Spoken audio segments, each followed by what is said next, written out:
Hey, family, it's Pastor Moss, and welcome to day number 11 of our 21 days of prayer and fasting. Let's jump right in.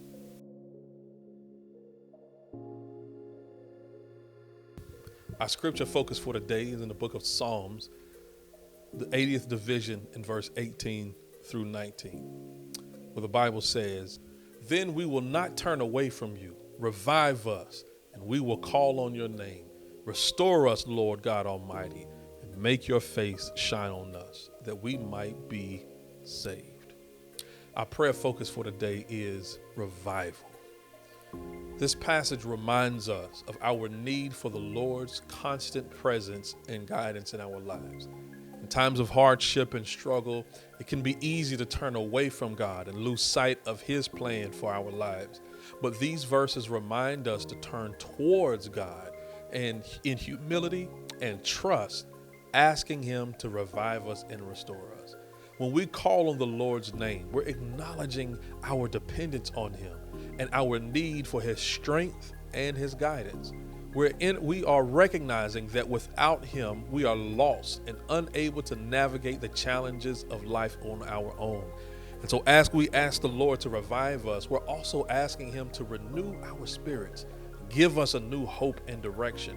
And when we're feeling weary and downtrodden, it can be difficult to see the light at the end of the tunnel, but when we turn towards God and ask Him for His reviving touch, we can know for surety that He will restore us and restore our peace and joy. In addition to asking for revival, we're also asking for Him to restore us, meaning to turn back to a former state. In this case, the state of righteousness and closeness with God.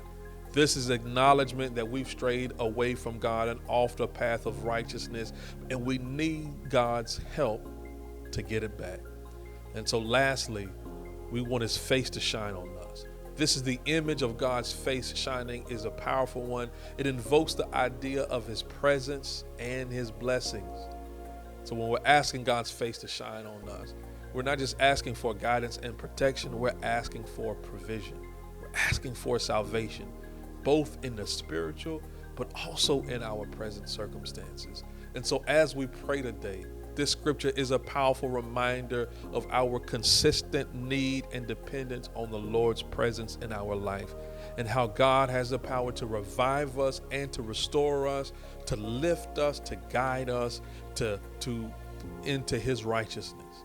And so let us pray today and call on the name of the Lord and ask His face to shine on us that we might be saved. May God bless you today as you begin to pray.